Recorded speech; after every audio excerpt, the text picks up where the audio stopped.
bien, problemas técnicos, pero ya se ha resuelto. Sí, Bienvenidos a todos, qué alegría ver a la iglesia llena y con ganas de escuchar la palabra.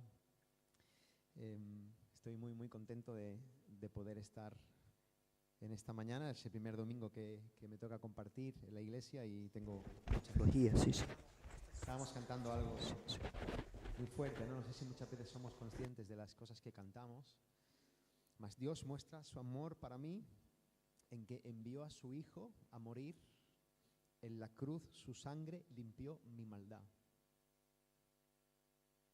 Mas Dios muestra su amor para mí en que envió a su Hijo a morir en la cruz, la ira de Dios propició tomando mi lugar. Gloria a Dios. Tenemos que vivir en todas las áreas de nuestra vida anclados, asidos, firmes en estas palabras. Que todo lo que hagamos, pensemos y decidamos esté acorde a lo que acabamos de cantar. Sí. Bueno, quería también dar felicidades públicas a Diego e Isabel, aquí están, guapísimos, por su boda ayer. Fue un día precioso. Ayer fue un día muy interesante como pastor también, porque descubrí un montón de dones en la iglesia. Descubrí que tenemos a un arguiñano espectacular, a Emilio. Me río yo de Ferran Adrià, hizo una paella para no sé cuánta gente. También descubrí que hay un montón de cámaras en la iglesia, de fotógrafos. Había uno incluso con un dron por ahí, haciéndolo volar. Y cómo no, descubrí que hay don de baile en la iglesia. Los jóvenes lo dieron todo, pero yo quiero hacer mención especial a Alex. Esto es espectacular, lo tuyo.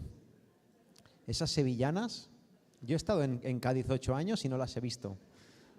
Así que muy bien. Bueno, yo imagino que la mayoría de nosotros estamos cansados.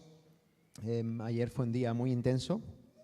Pero es importante que ahora nos centremos en lo que es fundamental para nuestras vidas, en escuchar la palabra de Dios y en tener todos una disposición sincera a aplicarla a nuestros corazones, aplicarla a nuestras vidas. Así que vamos a orar, vamos a poner nuestros corazones delante del Señor para que Él nos ministre, ¿sí?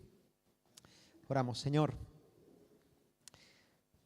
tú eres Señor, nosotros estamos aquí para escucharte, adorarte y obedecerte, porque tú eres Señor. No es solamente algo que decimos, es algo que realmente eres y queremos expresar eso con nuestra disposición sincera. Danos un corazón humilde, Señor, para escuchar tu palabra, para querer ponerla por obra. Ayúdanos, Señor, porque tenemos tendencia a la rebeldía, a la terquedad, a no honrarte, a no ponerte en primer lugar y te pedimos perdón y te pedimos que hoy nos asistas y que salgamos de aquí renovados por el poder de tu Evangelio. Que hoy las buenas noticias, Señor, alumbren nuestros corazones y podamos vivir en este mundo justa y piadosamente para tu gloria. Te lo ruego en el nombre de Jesús. Amén. Amén. En el Evangelio de Mateo, capítulo 18, del 21 al 22, leemos lo siguiente, dice la palabra: Entonces se le acercó Pedro y le dijo: Señor, ¿cuántas veces perdonaré a mi hermano que peque contra mí? ¿Hasta 7? Y Jesús le dijo: No te digo hasta 7, sino aún hasta 70 veces 7. Hermanos, justo antes de las palabras que hemos leído, Jesús estaba hablando de lo hermosa que es la misericordia y lo hermosa que es la restauración. Recordáis todos la parábola de la oveja perdida, ¿no? Del buen pastor que deja las 99 para ir a buscar aquella que se pierde, aquella que está descarriándose. ¿A quién no le gusta, pues, saber que le estarán buscando cuando se pierda? Es una parábola hermosa que nos habla de la misericordia del Señor. ¿A quién no nos gusta? ¿A quién no le atrae la idea de un Dios perdonador? Un Dios que deja las 99 para ir a buscar a la que se pierde. Saber que si en algún momento yo me despisto, yo me descarrío, el buen pastor va a ir a por mí, porque Él me ama. Pero justo después Jesús empieza a enfocarse en las implicaciones prácticas que esa idea conlleva. ¿Cómo el buen pastor va a buscar a la que se pierde? Y entonces habla Jesús, dice, por tanto, si tu hermano peca contra ti, ve y repréndele, estando tú y él solos. Si te escucha, esa que se había perdido ha vuelto al redil, has ganado a tu hermano. Es la forma en la que Dios muestra misericordia. Si no te oye, ve con 2 o 3, sigue el proceso. El proceso de disciplina es el proceso amoroso de un Dios misericordioso que va en busca de la que se pierde, cuando su iglesia opera en esa dimensión. Ahora, la idea de la disciplina ya no nos atrae tanto, pero es esencial para el correcto amor. La disciplina es amor. De hecho, la Biblia dice que quien no disciplina a su hijo realmente lo está aborreciendo.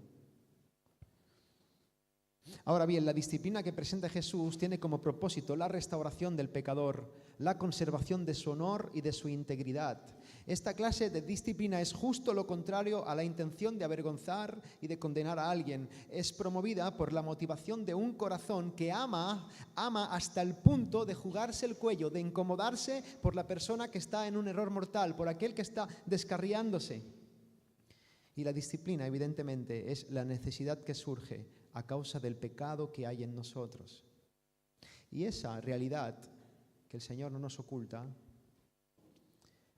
va a conllevar que muchas veces yo sea ofendido y va a conllevar que muchas veces yo sea el que ofenda a otro y el que daña a otro. Y es entonces cuando Pedro, que él es muy avispado y muy impulsivo, él está pillando todo lo que le está diciendo Jesús y surge en él la pregunta que estábamos leyendo. Vale, Señor, muy bien, está muy bien lo de la oveja perdida, está muy bien lo del proceso de disciplina para ganar al hermano, pero Jesús, ¿hasta cuándo? ¿Hasta cuándo yo tendré que perdonar al que peque contra mí? ¿Hasta 7 veces, Jesús? ¿En qué momento tú me das permiso para ser orgulloso y para negarle el perdón a alguien? ¿Hay algún momento, Jesús, en el que se pueda decir hasta aquí? El teólogo y escritor C.S. Lewis dijo que todo el mundo dice que el perdón es una idea maravillosa hasta que tienen algo que perdonar. Mira, el número 7 en la mentalidad judía es un número que implica perfección, plenitud. Y lo que Pedro está diciendo es, Jesús, ¿tengo que perdonar un número completo de veces, muchas veces? ¿Hasta 7? ¿Hasta un hartazgo, Señor? Y Jesús es muy directo y conciso. Dice, mira, Pedro, no te digo hasta 7, y él hiperboliza esta realidad, hasta 70 veces 7. Pedro, nunca vas a tener mi permiso para ser orgulloso, nunca. La idea que tú tienes de plenitud, multiplícala por el infinito. No hay lugar para la falta de perdón en el Evangelio. No existe ningún motivo que justifique la falta de perdón en el Evangelio. Ahora bien, ¿qué es el perdón?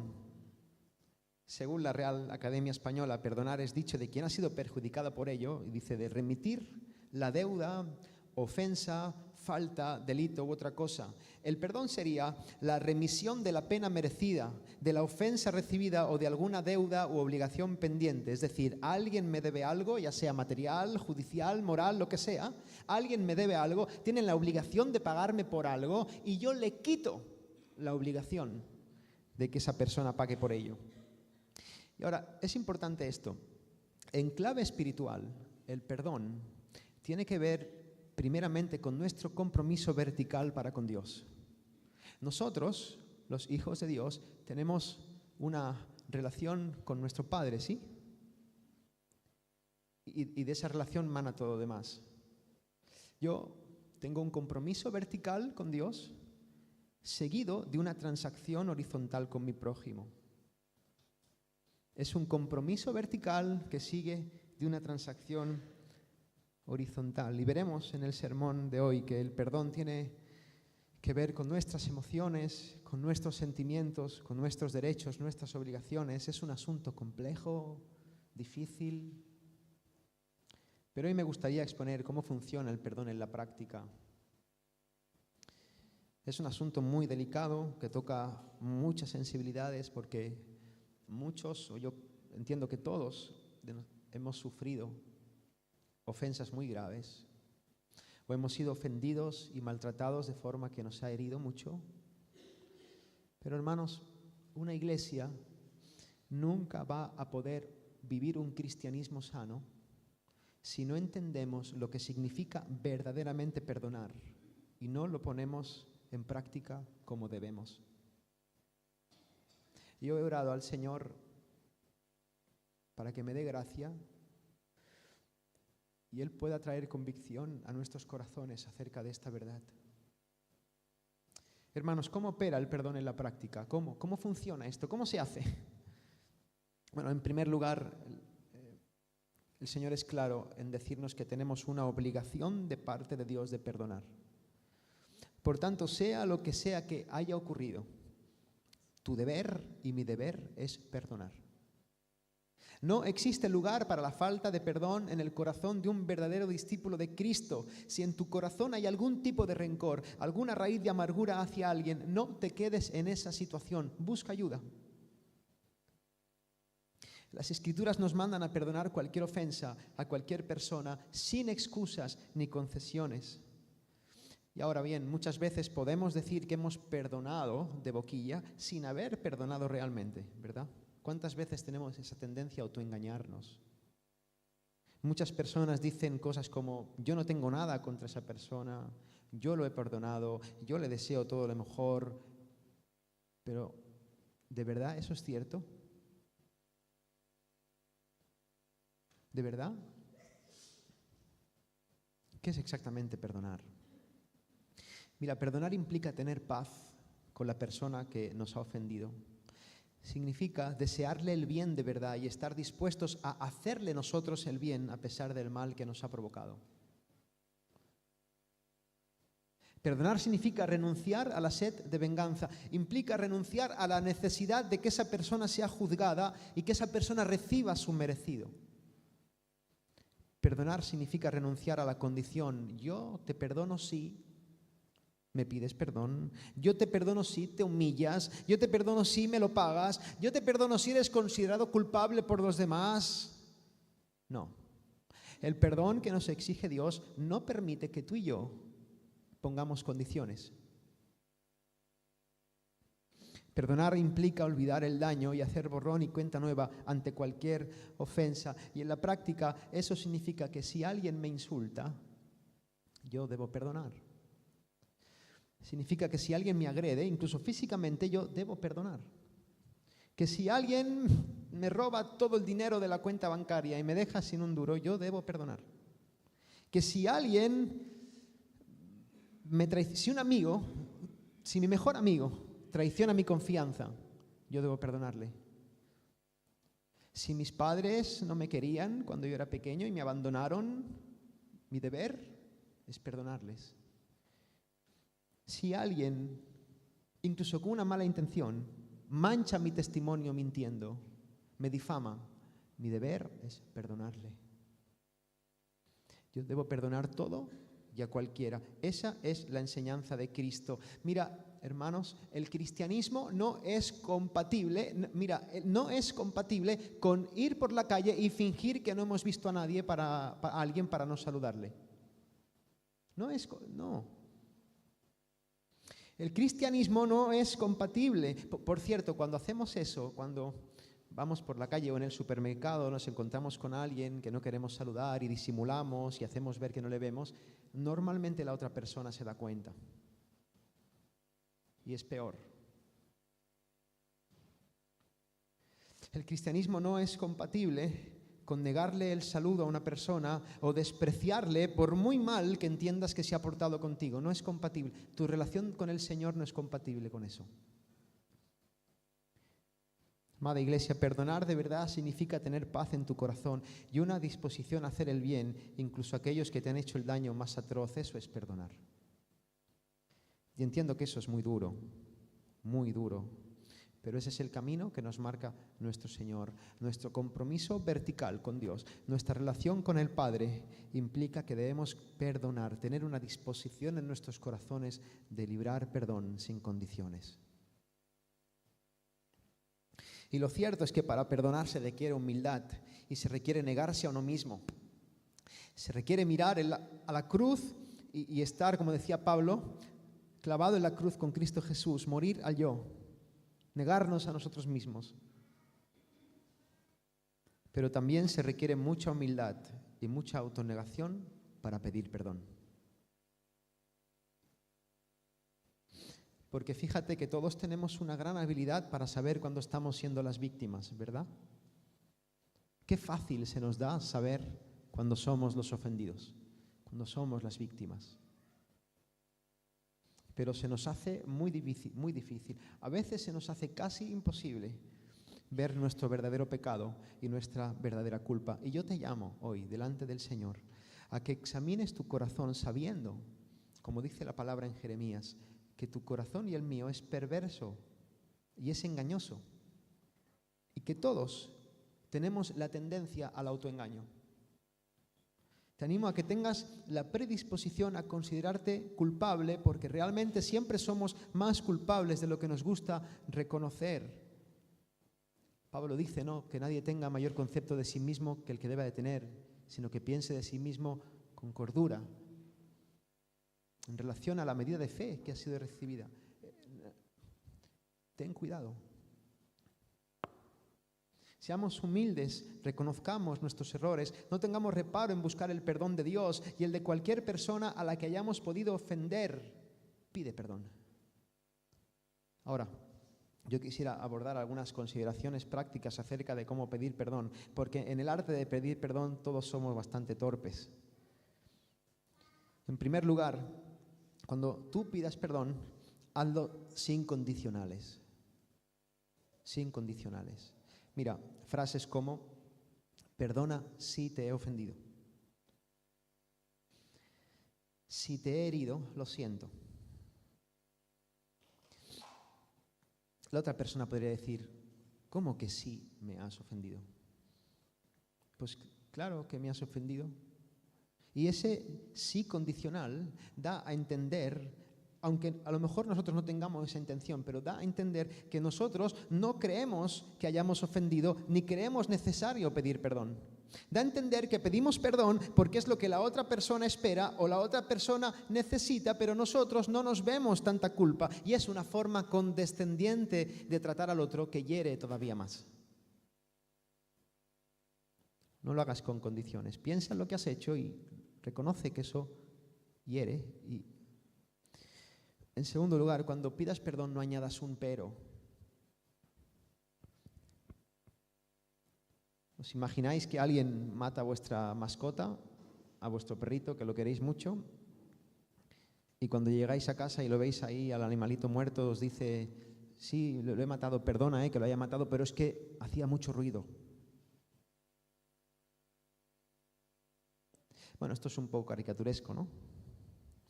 Pero ¿cuántas veces hacemos eso en nuestras vidas? Perdona, mira, perdona que te he hablado mal antes, es verdad que te he gritado, pero es que siempre te dejas las luces abiertas.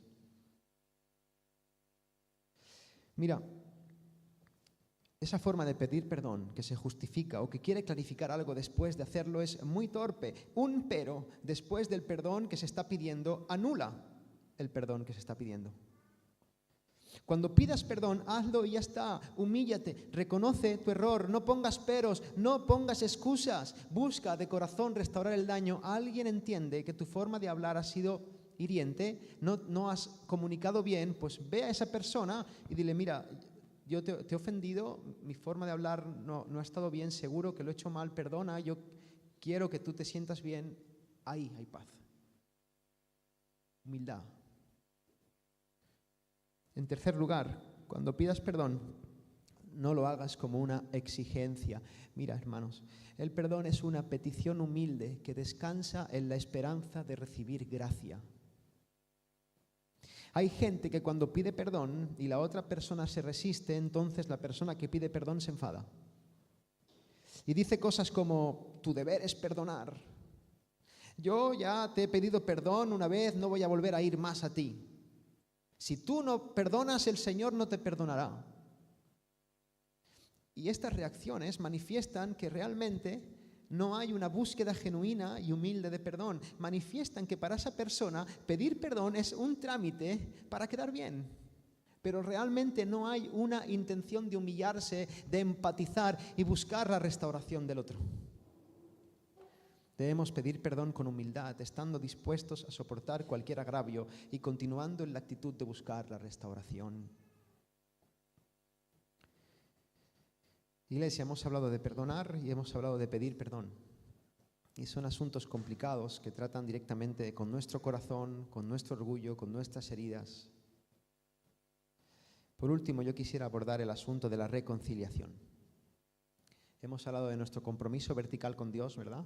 Nuestra disposición a perdonar, a pedir perdón. Pero hemos dicho que el perdón también implica una transacción horizontal.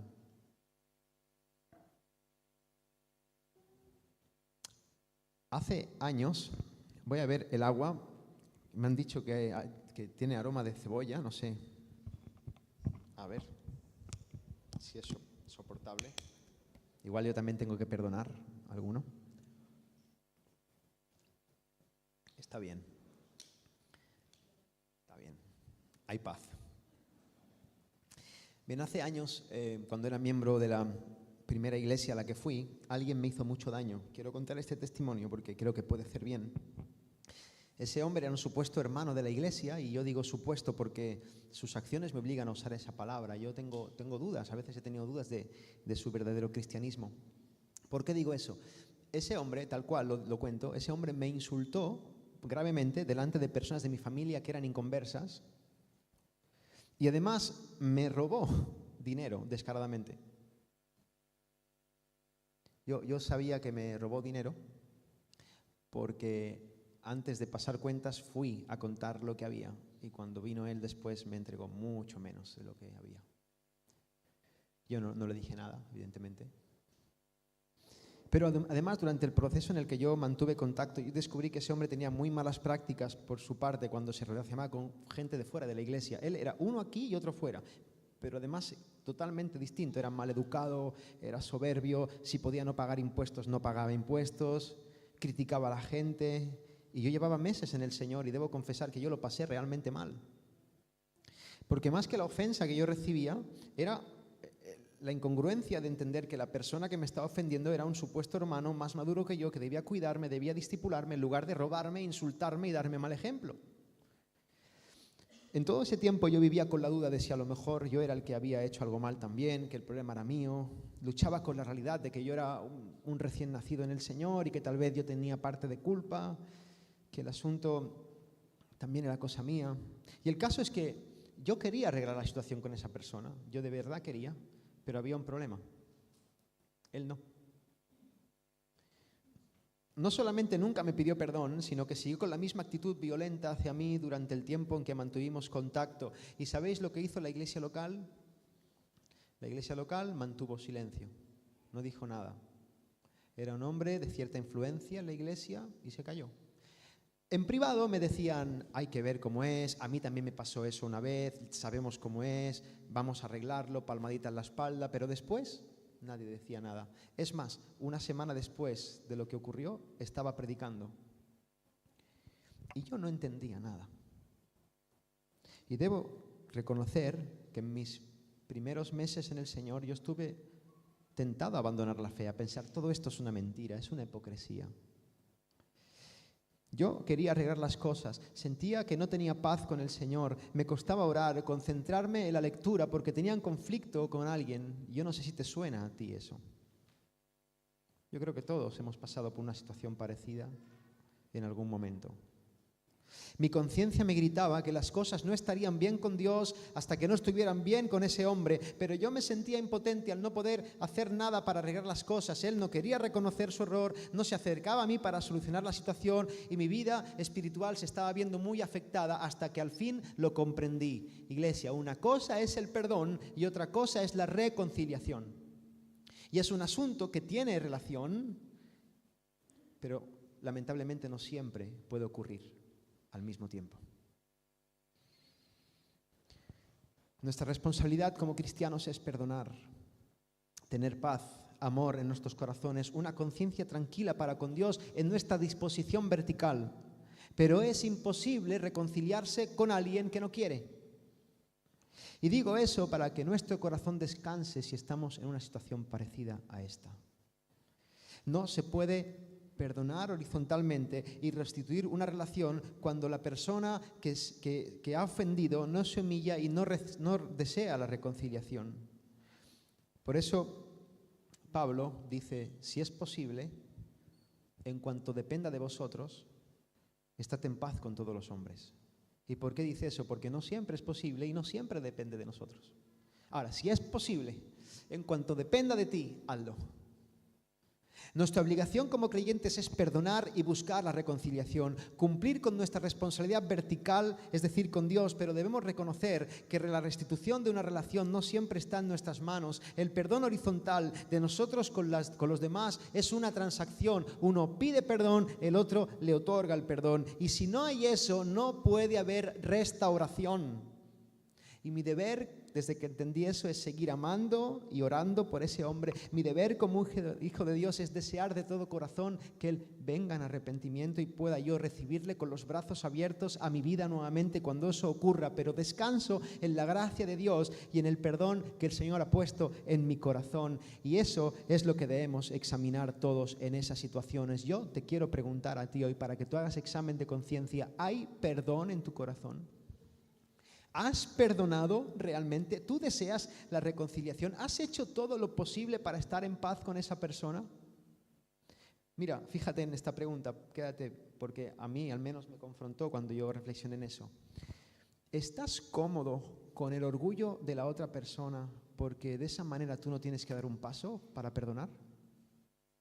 Y piensas dentro de ti, mejor que se quede así, endurecidito, porque así yo estoy cómodo y tengo excusa.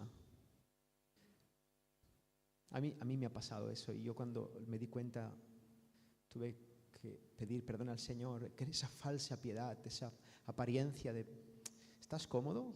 Que se quede así mejor. Oh Señor. Oras por el bien de la persona que te ha ofendido. Mira, el Señor fue muy claro, oísteis que fue dicho, amarás a tu prójimo y aborrecerás a tu enemigo. Pero yo os digo, amad a vuestros enemigos, bendecid a los que os maldicen, haced bien a los que os aborrecen y orad por los que os ultrajan y os persiguen, para que seáis hijos de vuestro Padre que está en los cielos, que hace salir su sol sobre malos y buenos y que hace llover sobre justos e injustos. Porque si amáis a los que os aman, ¿qué recompensa tendréis? ¿No hacen también lo mismo los publicanos? ¿No hacen también lo mismo los que están en el mundo?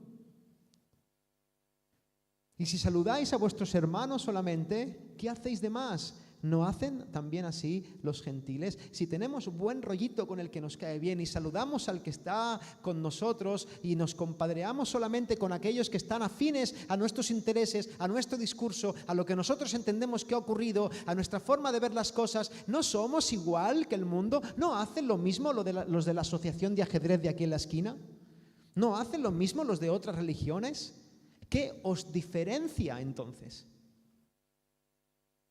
¿Qué hay de virtud en abrazar solamente al que te gusta? Sed pues vosotros perfectos, como vuestro Padre que está en los cielos es perfecto. ¿Has perdonado con la predisposición a que exista una relación restituida entre tú y la persona que te ha dañado? Hazte esta pregunta. Es posible que a estas alturas del mensaje el Espíritu ya nos haya removido por dentro, al menos siempre que lo preparo y siempre que lo expongo me aparecen asuntos en mi corazón y cosas que debo tratar. Yo espero que a ti te esté ocurriendo lo mismo, porque eso es una buena señal.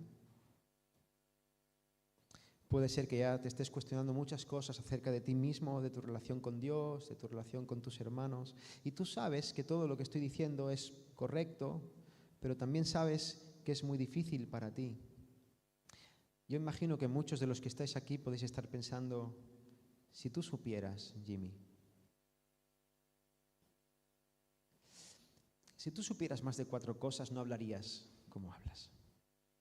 Y qué fácil suena todo desde el púlpito. Pero ese pero de la carne.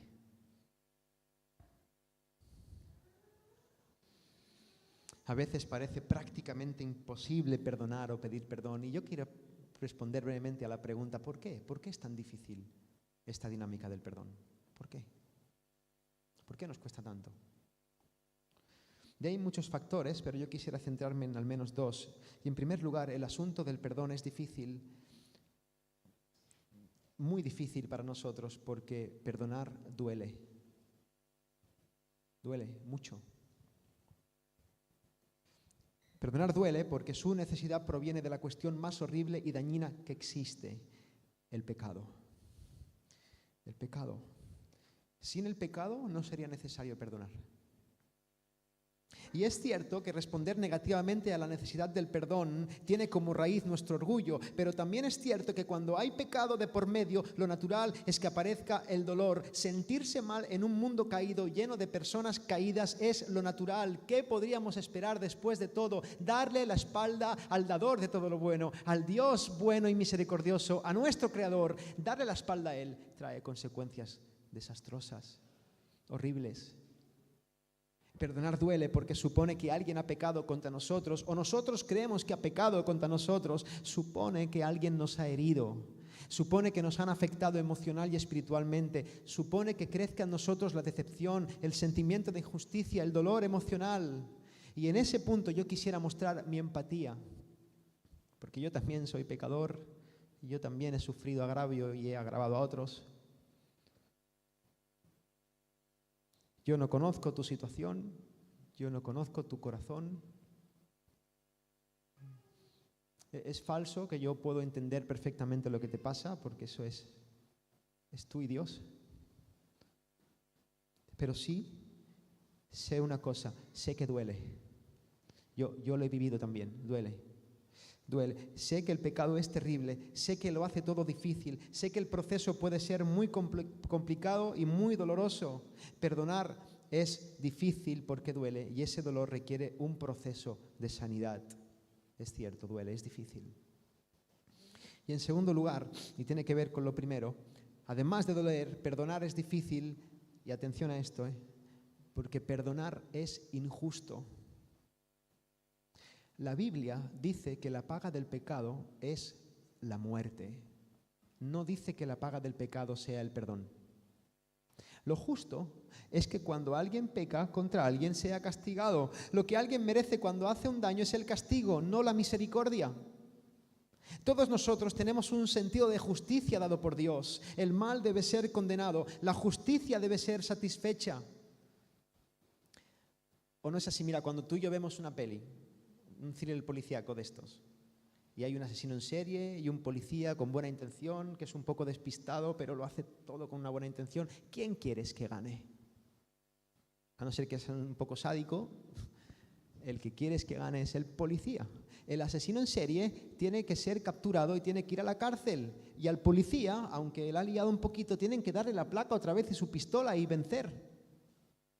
A mis hijos les encantan las películas de Marvel estas. A mí no me gusta tanto, pero me las trago porque Abraham es un forofo de Spider-Man. Hermanos, Spider-Man tiene que ganar, el Duende Verde tiene que perder. Y si la peli no acaba así, es una mala peli. Si alguien rompe un jarrón, podrá pedir perdón de todo corazón. Podrá hacerlo de verdad. Yo podré tener la disposición a perdonarle, pero el jarrón va a seguir estando roto. ¿Quién paga por eso? Hermanos, si alguien maltrata a un niño, podrá pedir perdón de corazón, de corazón. Podrá estar arrepentido de verdad. Y nosotros podremos tener la disposición a perdonarle, pero nadie va a poder nadie va a poder devolverle la inocencia a ese niño. ¿Quién paga por eso? Yo tengo 2 hijos que los quiero con locura. Voy a ir un poco más allá. Si alguien mata a mi hijo, podrá arrepentirse lo que quiera, Podrá pedirme perdón de corazón, sinceramente, y yo podré tener la disposición a perdonarle, pero nadie va a poder devolverme a mi hijo, ¿verdad? ¿Quién paga por eso?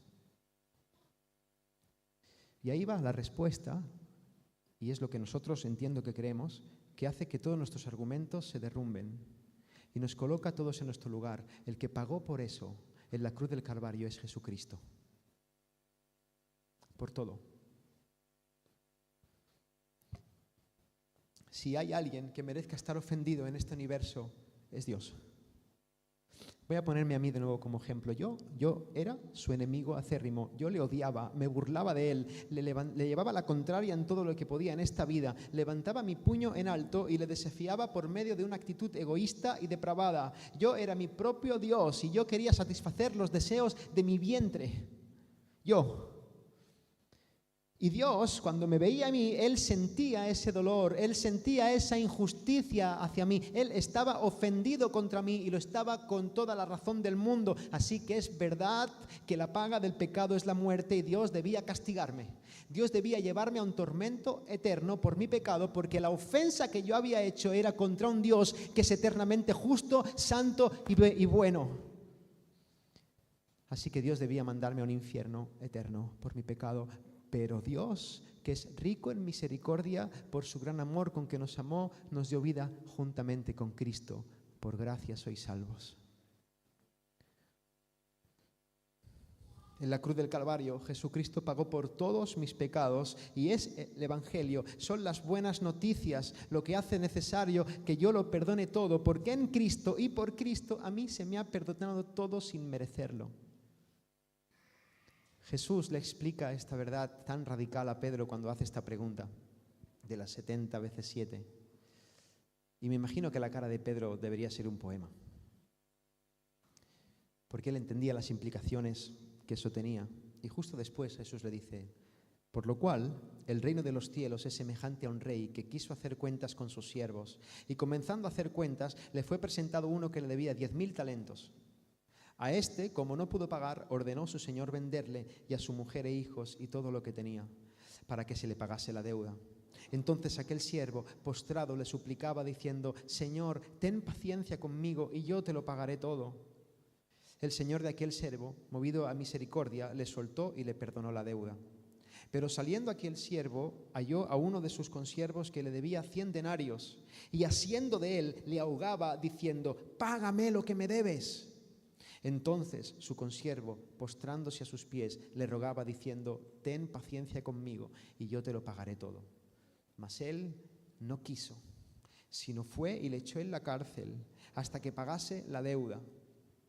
Y viendo sus consiervos lo que pasaba, se entristecieron mucho y fueron y refirieron a su señor todo lo que había pasado. Entonces, llamándole su señor, le dijo: siervo malvado, toda aquella deuda te perdoné porque me rogaste. ¿No debías tú también tener misericordia de tu consiervo como yo tuve misericordia de ti?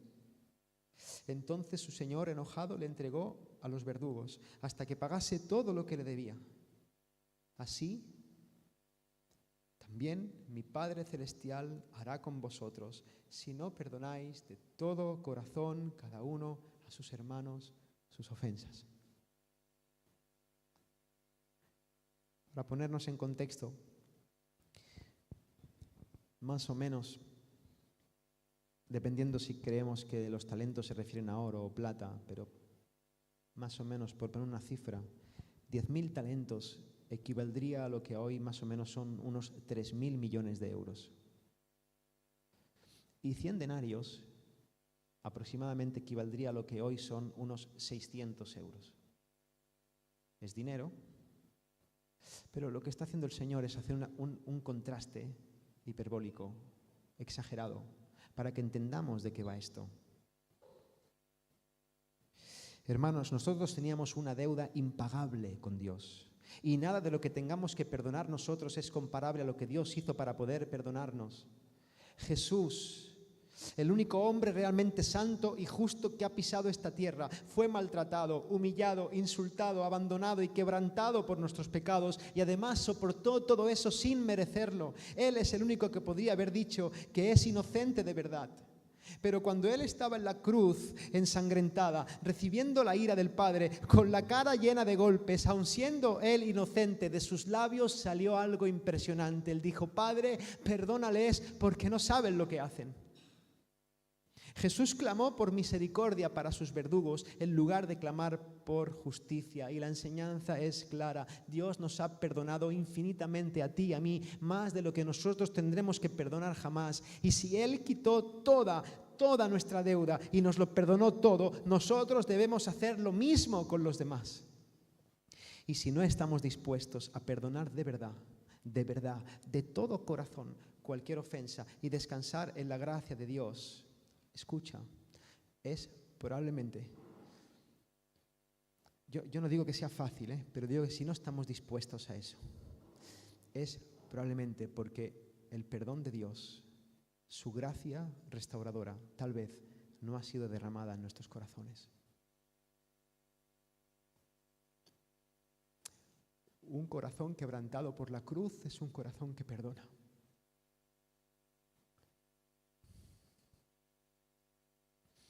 Y si no, es que no estás entendiendo la cruz.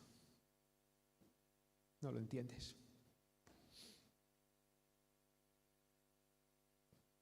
Yo soy consciente, hermanos, de que este es un tema muy escabroso y que remueve muchas heridas, muchas sensibilidades, pero, Iglesia, esto es necesario para una vida llena de Dios. Ahora, ¿por qué Cristo nos acorrala de esta manera con este tema? Me encanta Jesús, Jesús es perfecto. Jesús aquí es muy tajante, ¿verdad? Muy tajante. Él no permite medias tintas. Fíjate, Él no respeta los procesos. Él no te dice, bueno, inténtalo, a ver, cómo... No. Él te quita de un plumazo todas las excusas y te lleva a la urgencia de perdonar y pedir perdón sin condiciones. Y hace eso por muchas razones, pero en primer lugar hace eso porque el proceso del perdón y de pedir perdón y todo esto, una vez entendemos el Evangelio en Cristo, es lo justo. Sería injusto, sería una ofensa terrible negarnos a esto después de haber recibido el perdón de nuestro Padre Celestial.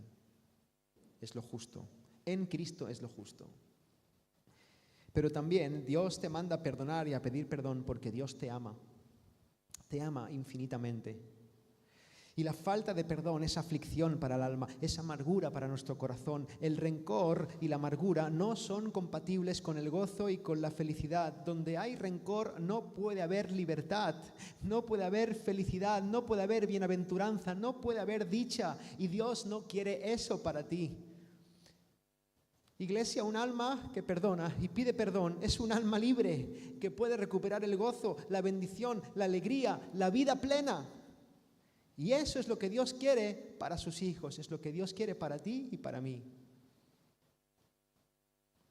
Y por último, quiero decir que Cristo es tajante y radical con este asunto, porque perdonar, la dinámica de ir a buscar a la oveja perdida, la dinámica de perdonar, de pedir perdón, de restaurar, glorifica el nombre de Dios, que es para lo que estamos aquí, para glorificar el nombre de Dios. Y Dios nos libre de mancharlo. Nosotros glorificamos a Dios, honramos su nombre cuando dejamos a un lado nuestro orgullo y perdonamos. Nosotros glorificamos a Dios cuando pedimos perdón de todo corazón. Como he dicho al principio, una iglesia no está sana cuando hay falta de perdón. Un creyente no crece, se estanca, se vacía, se pudre cuando hay falta de perdón. Una amistad no es restaurada cuando hay falta de perdón. Un matrimonio no florece con la hermosura del Evangelio cuando hay falta de perdón. Y mi llamado, hermano, hermana, es a que luches contra tu orgullo, contra tu amor propio, contra tus razonamientos, contra tus argumentos, y que mires a la cruz del Calvario, donde Jesús sufrió por nosotros aun siendo Él inocente. Que si tienes que tratar algo, trátalo en amor, claro que sí, pero con la predisposición a perdonar y amar hasta el infinito. Si hay alguna raíz de amargura en tu corazón, que no te permite avanzar, yo te ruego hoy de nuevo que corras a Cristo y te liberes. El Señor tiene algo mucho más grande para ti, mucho más grande para ti, que no estás viendo.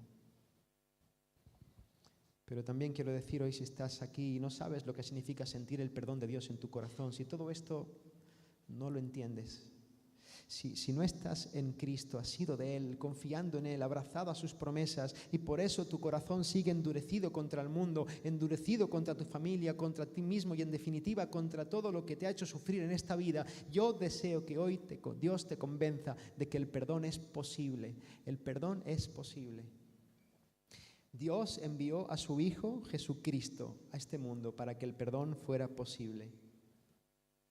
Así que acércate confiadamente al trono de la gracia, pide perdón a Dios por tus pecados, perdona a quien te haga daño, haz todo lo que puedas para reconciliarte y empieza a vivir una vida de verdadera paz en Cristo. Amigo que nos visitas, Él es el único que verdaderamente puede hacerte una nueva criatura y puede hacer que todas las cosas sean hechas nuevas. Porque solamente en Cristo, solamente en Él hay perdón y hay vida eterna. Amén. Hemos dicho muchas cosas. Vamos a aterrizarlas. ¿Qué os parece si tenemos un tiempo de reflexión, de orar?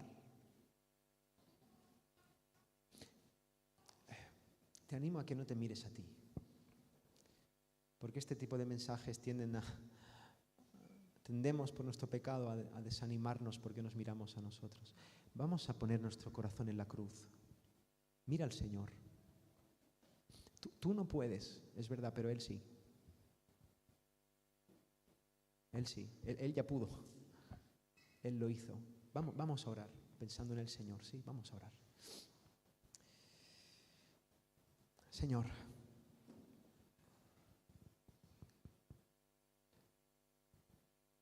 qué difícil es, qué difícil lo hacemos todo. Perdónanos por nuestros pecados. Te ruego que ilumines nuestro entendimiento para poder ver la gloria de Cristo en la cruz, poder entender las implicaciones del Evangelio y que en esta iglesia, en estas familias, reine la misericordia, el perdón, el amor.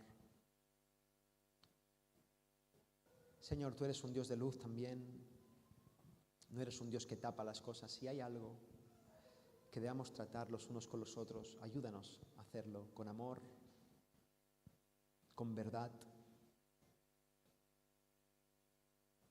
Tú dices que el amor cubre multitud de faltas, Señor.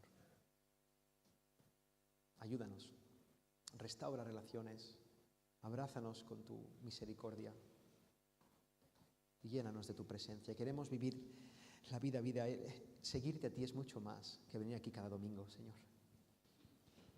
Tú eres un Dios bueno y queremos vivir en tu bondad. Gracias por cada hermano y cada hermana de esta congregación. Ayúdame a amarles. Te lo ruego en el nombre de Jesús. Amén.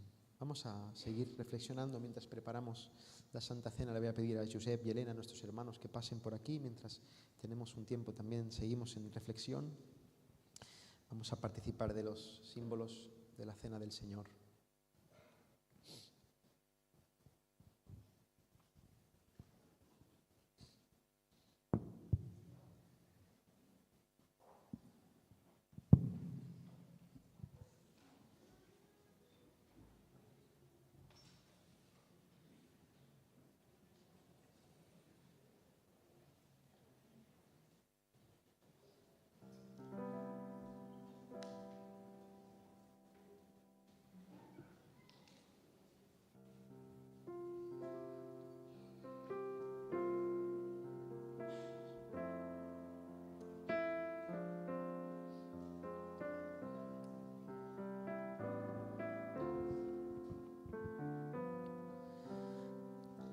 Dice la palabra del Señor en Mateo 26, del 26 en adelante, que mientras comían juntos en esa última cena en el aposento alto, fijaros que justo antes de anunciar quién iba a traicionar a Jesús, él sabía. Es que es muy fuerte. Él estaba ahí con los 12 y sabía que uno era diablo y Jesús ya estaba perdonando, ya estaba amando. Y él hizo pacto y dice que Jesús tomó el pan, lo bendijo, lo partió y dio a sus discípulos y dijo: tomad, comed, esto es mi cuerpo. Y tomando la copa y habiendo dado gracias, les dio diciendo: bebed de ella todos, porque esto es mi sangre del nuevo pacto, que por muchos es derramada para remisión de los pecados. Y os digo que desde ahora no beberé más de este fruto de la vid hasta aquel día en que lo beba nuevo con vosotros en el reino de mi Padre.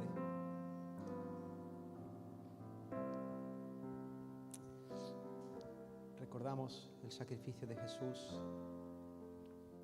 Anunciamos al mundo que Él está vivo y que Él es nuestro, que creemos en Él, que nos hemos agarrado a sus promesas y que Él no nos suelta, no nos suelta. Anunciamos eso al mundo. Así que todos aquellos que creemos en Él, en su perdón, y tenemos una conciencia limpia delante del Señor, vamos a ponernos en pie. Y si no, arrepiéntete, no te quedes fuera, pide perdón al Señor y participa. Él no quiere que te quedes fuera, quiere que vengas en arrepentimiento y fe a Él y te levantes mirándole a Él. Vamos a levantarnos aquellos que vamos a participar mientras los hermanos reparten el pan y el vino. Seguimos meditando en esta verdad.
Sí, Señor, gracias una vez más por este día precioso que nos estás brindando hoy, Señor, y aquí convidados a tu mesa, Señor, recordando una vez más esa noche en la que explicaste a los apóstoles, Señor, instituiste la Santa Cena, esa noche en la que ibas a ser entregado, Señor. Muchas veces nos cuesta entender realmente hasta dónde llegó tu amor, Señor, y cada día recordándolo, como lo hemos hecho hoy también, recordándolo, pues que tú viniste aquí a morir por nuestros pecados, Señor, pues nos hace estremecer y pensar en realmente muchas veces cuán lejos estamos de ti.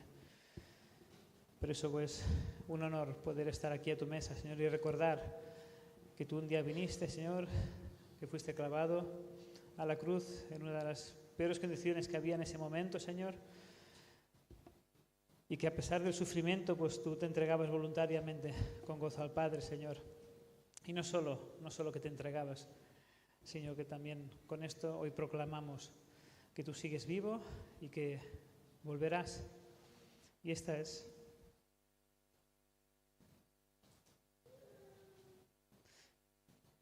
una bendición poder contar contigo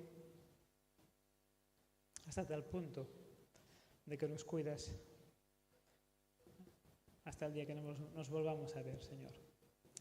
Gracias, Padre. Te lo pido todo en el nombre de Cristo. Amén. Dice que mientras comían, tomó Jesús el pan y bendijo y lo partió y de sus discípulos y dijo: tomad, comed, esto es mi cuerpo. Tomamos el pan, hermanos.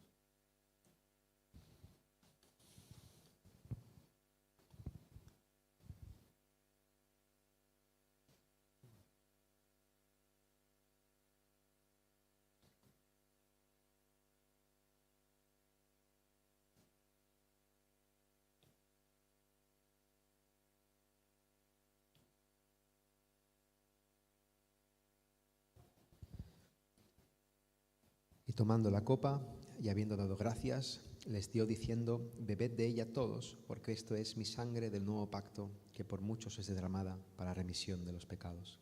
Veamos el vino.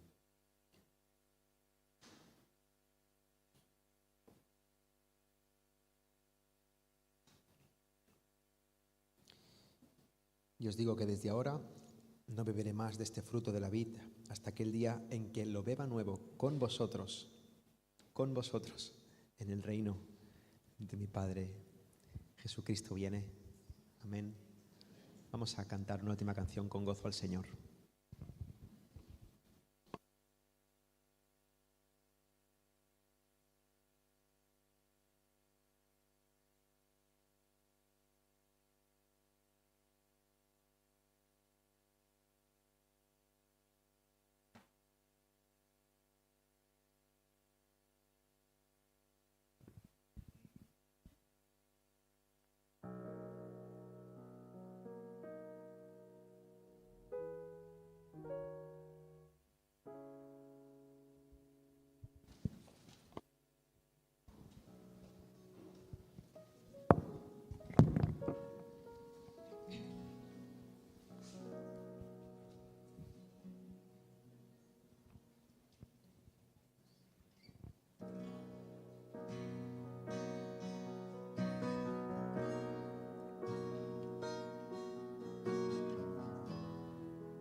imposible que en Jesús, como a su Hijo, Él me recibió.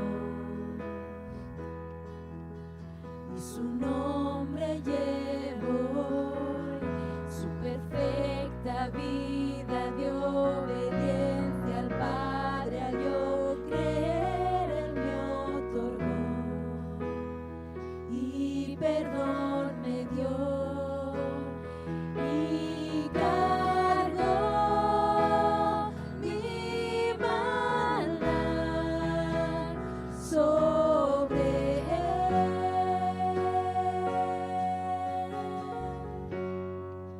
Su rectitud por la fe mía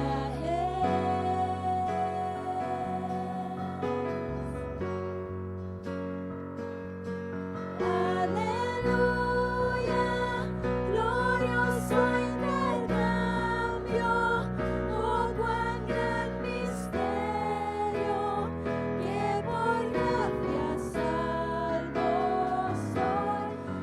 Aleluya, gloria sea Cristo, por su sacrificio declarado justo soy. Aleluya, glorioso intercambio, oh cuán gran misterio, que por gracia salvo soy. Aleluya, gloria sea Cristo, por su sacrificio declarado justo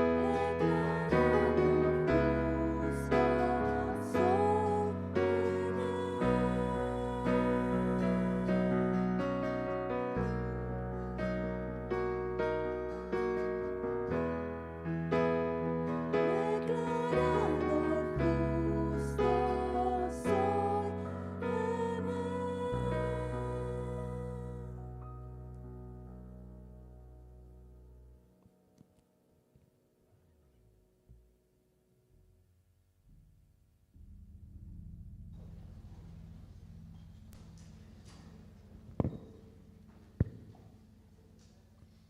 Bueno, pues ahora saldremos todos al hall y a la 1 los miembros volvemos a entrar para la asamblea que tenemos programada. Y como no podemos añadir nada, lo único que podemos añadir es palabra a lo que hoy hemos escuchado. Vamos a despedirnos leyendo en 2 de Corintios 13, a partir del versículo 11. Y nos dice así la palabra del Señor: por lo demás, hermanos, estad alegres, buscad la perfección, consolaos, sed de un mismo sentir y vivid en paz. Y el Dios de paz y amor sea con vosotros. Saludaos los unos a los otros con un beso santo. Todos los creyentes os saludan. Que la gracia del Señor Jesucristo, el amor de Dios y la comunión del Espíritu Santo sean con todos vosotros. Amén.